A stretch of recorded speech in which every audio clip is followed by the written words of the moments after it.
Queridos irmãos, dando sequência no vídeo quarto, esse agora é o quinto. Para entender todos é preciso desde o número 1, né? Aí a pessoa entende a mensagem toda. Então nós paramos no Evangelho segundo o Espiritismo, capítulo 19, parábola da figueira que secou, né? Então eu parei naquele tema assim: quer dizer que todos os sistemas, todas as doutrinas que nenhum bem para a humanidade houverem produzidos, cairão reduzidas a nada?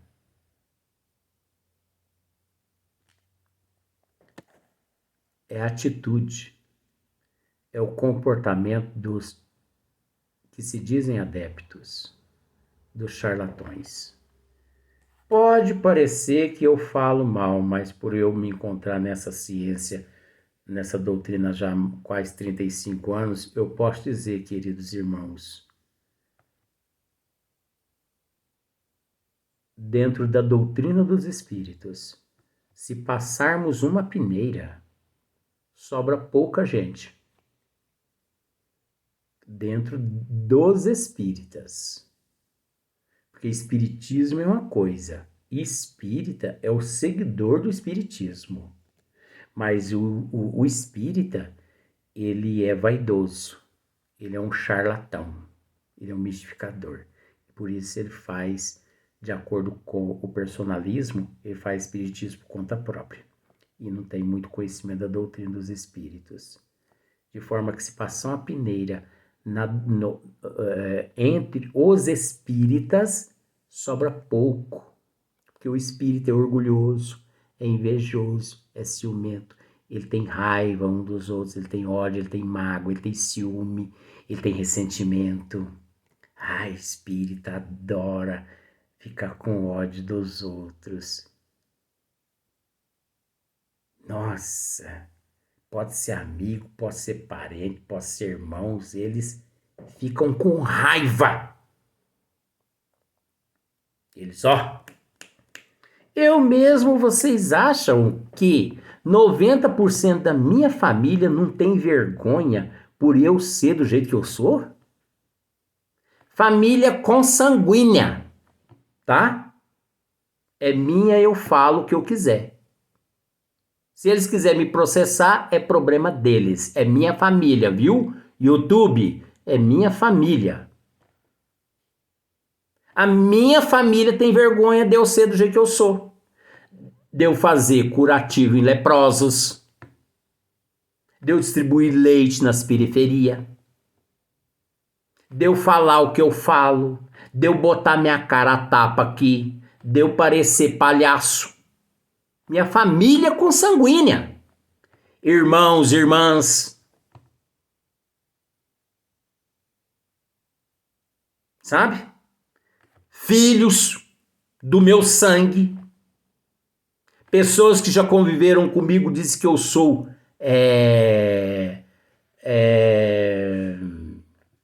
esquizofrênico. Já disseram que eu sou esquizofrênico. Olha que maravilha. Coisa maravilhosa. Melhor coisa fizeram e estão fazendo por mim.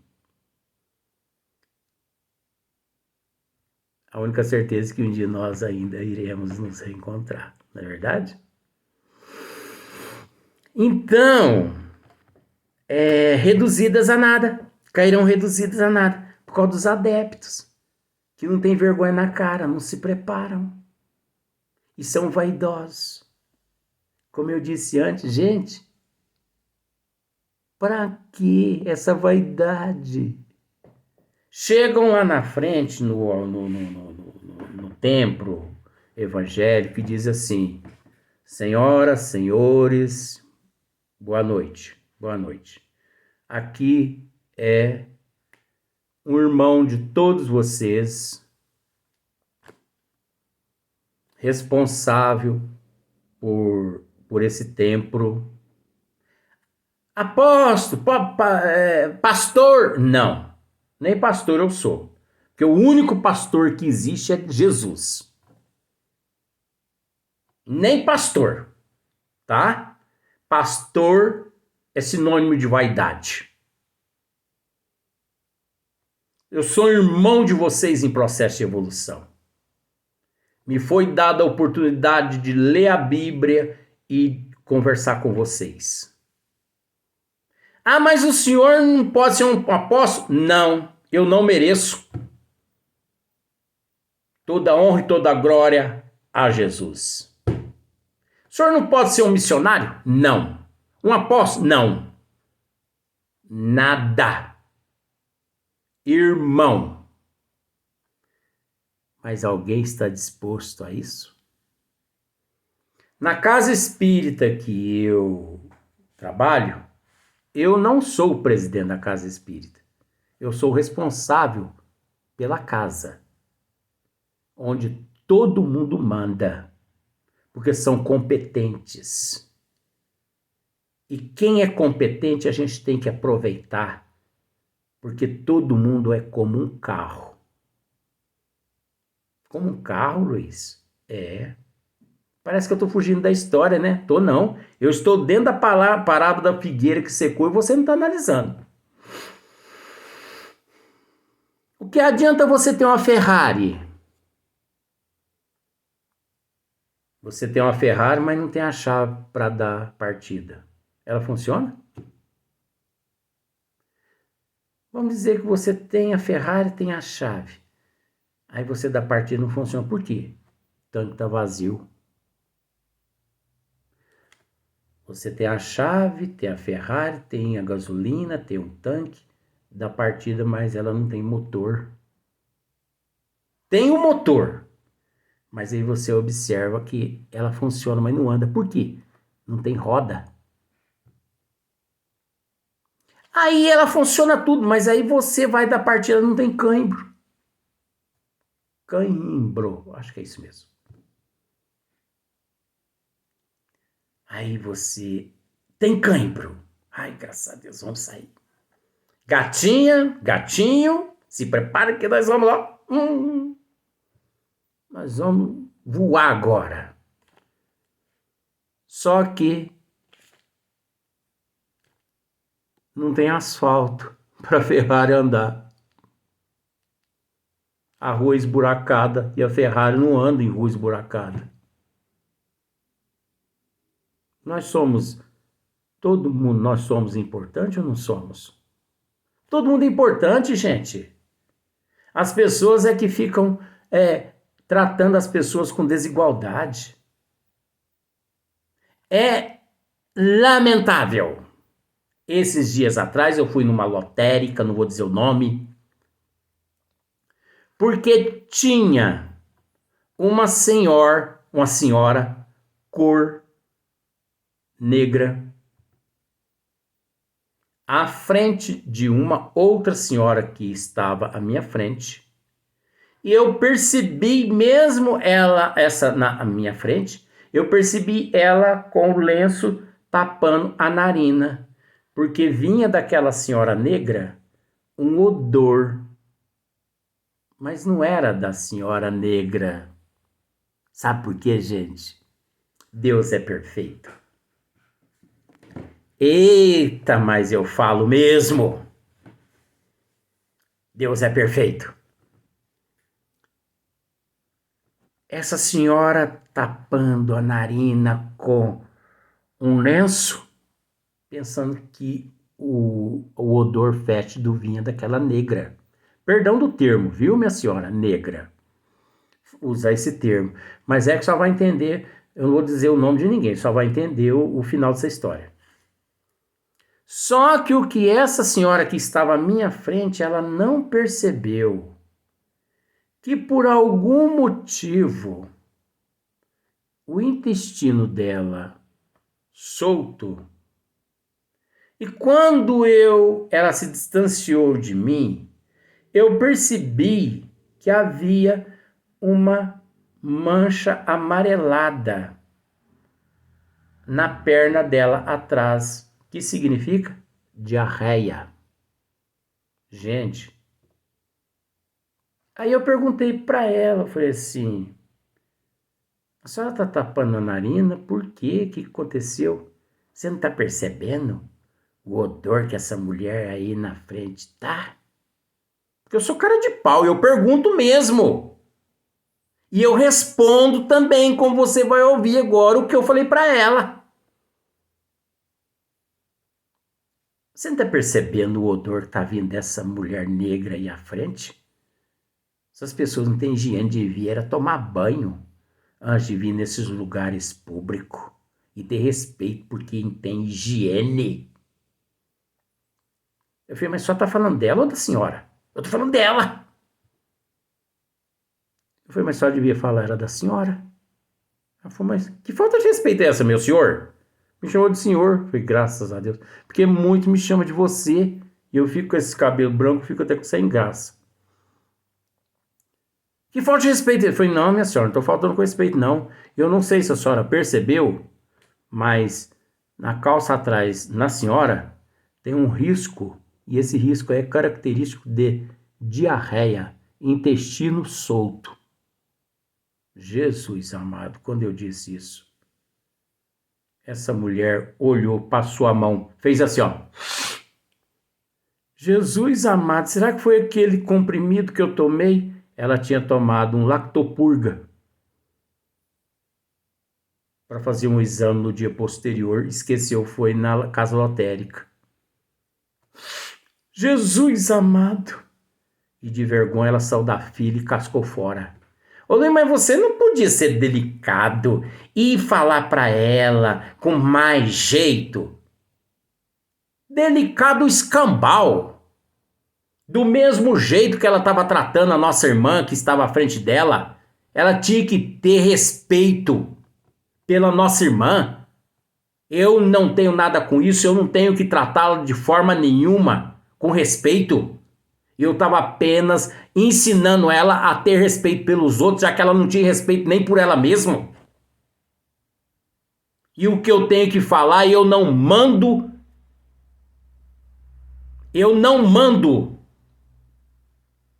mensagem. Eu não mando cartãozinho.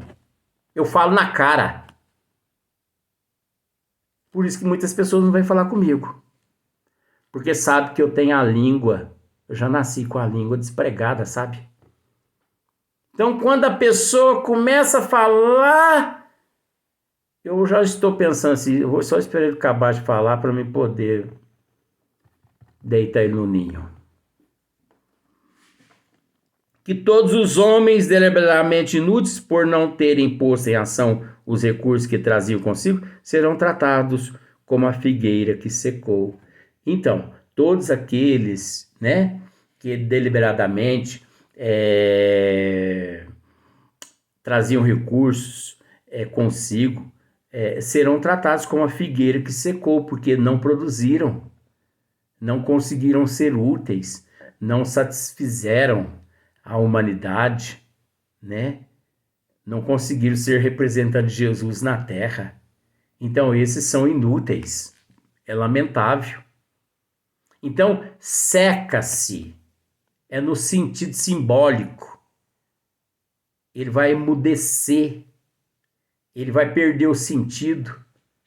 Por isso que em algumas instituições, não vou dizer nome, por isso que em algumas instituições existem muitas pessoas deficientes, crianças principalmente deficientes, que em vidas passadas foram promotores, juízes, delegados, foram professores, foram oradores, foram espíritas e hoje são autistas. Muitos autistas tiveram as oportunidades que se encontram na parábola da figueira que secou. Ele teve todo o conhecimento.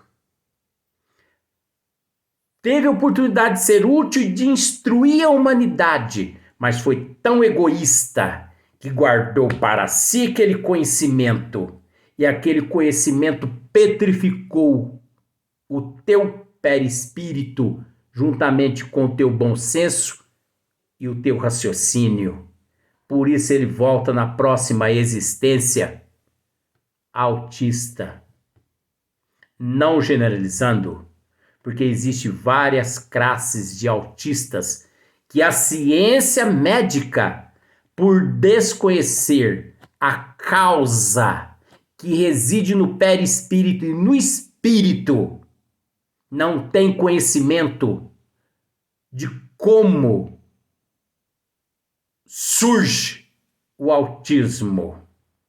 Eles dizem que é um transtorno, mas esmiúce esse transtorno. Quem tem capacidade de esmiuçar esse transtorno é apenas a doutrina dos espíritos que remonta à causa. Como eles dizem, como eles falam a respeito do esquizofrênico. A esquizofrenia, dito por Francisco Cândido Xavier, é nada mais que o suicida após o homicídio. Então eles falam do esquizofrênico. Ah, é um transtorno neurológico. É lógico que é um transtorno neurológico, mas vamos estudar a causa. Mas isso eles não têm capacidade. Os cientistas, os psiquiatras, eles não têm capacidade. Ah, é hereditário de papai, de mamãe? Que hereditário o quê? Vão pro meio dos infernos com esse negócio de hereditariedade. Tem lá hereditariedade sim, mas mostre-nos a causa. E a causa só a doutrina espírita pode nos mostrar. Porque a ciência que vocês estudam nas faculdades, essa ciência é capenga, por isso vocês são incapacitados. Você tá nervoso? Não. Estou ótimo. Eu não fico nervoso por essas coisas. Só que eu não admito essa palhaçada. Como o caso do autista. Tem milhares de tipos de autismo. Um deles é o que eu acabei de dizer. Foram médicos, foram advogados, foram promotores, foram juízes, foram das leis. Foram espíritas, foram seres renomados na terra, princesas, príncipes, reis, rainhas, orgulhosos, egoístas, que guardaram o conhecimento e não passaram adiante, não instruíram a humanidade. Petrificou o perispírito, voltou naquelas condições que todos nós conhecemos. Porque existe autistas que vivem num estado letárgico, zen, tá? 24 horas ali quietinho. É desse aí que eu estou falando. Esse autista que fica num cantinho quietinho e ainda fazendo assim com o corpo, ó. Vai prestando atenção aí. É desse que eu estou falando. A consciência muito culpada. Que ele fica só nesse movimento, viu? É desse que eu estou falando. Agora, esses hiperativos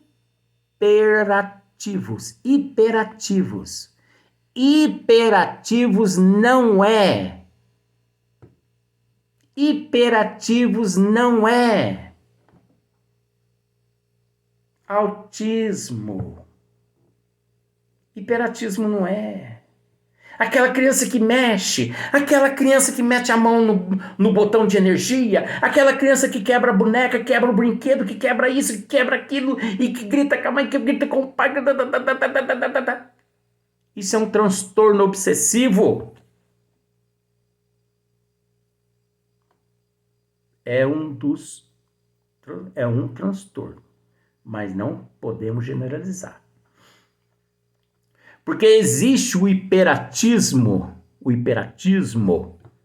que a criança é isso, é aquilo, porque ele é um espírito evoluído que veio de outro planeta e ele encontra-se nessa atual existência como um pássaro na gaiola. Queridos irmãos, pegue um pássaro que nasceu lá na mata e tranca ele numa gaiola para você ver como que ele debate para lá, para cá, para lá, para cá, para lá, para cá, até ele se matar.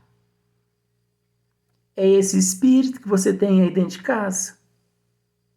Agora, o que cura isso aí? Amor. O que cura isso aí não é médico. O médico, ele fornece um calmante. Calmante! Não alucinógeno, não medicamento de faixa preta. Mamãe e papai, não permita o teu filho tomar medicamento de faixa preta. Porque essa ciência aqui na Terra, da medicina, da psiquiatria, ainda está muito capenga. Tá?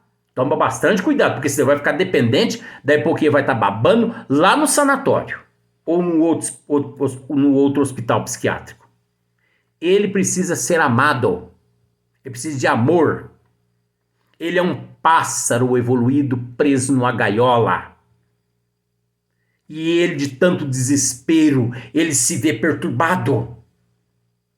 Pegue você, que nasceu livre, está livre até hoje, e ponha você numa jaula, lá na cadeia, para ver como que você se comporta. Você acha que é fácil? Vai ficar lá no lugar dos nossos irmãos? Então nós temos que separar o joio do trigo. A medicina, ela está para nos ajudar. Mas a medicina ainda tem muito que aprender. A medicina, como todos nós, temos muito que aprender. Aí você fala assim, mas como você sabe tudo isso? Olha, eu não aprendi isso aqui na Terra. E nem nas obras de Kardec. Eu aprendi nos cursos que eu frequento no plano espiritual. Acreditando você ou não, não me importa o teu comentário. O importante é eu saber. O resto não me importa. Então tá aí algumas explicações a respeito do autismo, né? Tá aí algumas explicações a respeito do autismo. É como o caso da microcefalia e do anicéfalo. O microcefálico, pode ser microcefalia, que eu não entendo esse nome científico. A pessoa dá um tiro no ouvido que arrebenta com a massa encefálica nos 80%, 90%. Depois ele vem com 15%, 20%, 30% só de massa encefálica. Ele destruiu o modelador da forma. E o anicéfalo? Vem com a cabeça inchada, né? Ele, em vidas passadas, ele contribuiu para torturar aquelas pessoas em campos de concentrações, fechando os judeus, muitas vezes os judeus, em câmaras de gases. E o gás, como afetou a massa encefálica por falta de oxigênio, inchava a cabeça daqueles torturados e prendia o oxigênio no pulmão e não deixava ir para o cérebro, a pessoa morria por asfixia. E nessa ele vem com a cabeça muito grande. Ah, mas não é o mosquito? Tem que ter um desencadeador, né? Tem que ter o polo positivo e o polo negativo. Se essa mulher for trancada numa redoma, desde o momento da concepção até na hora de ganhar a criança não nasce com microcefalia, aliás, com o anicéfalo. Ela não nasce. E nem com a microcefalia, porque eles dizem também que a microcefalia está relacionado ao mosquitinho. Ai, que pobreza. Mas vamos respeitar, né? Nós vamos para o outro vídeo. Como eu disse, graças a Deus, temos ainda alguns vídeos pela frente.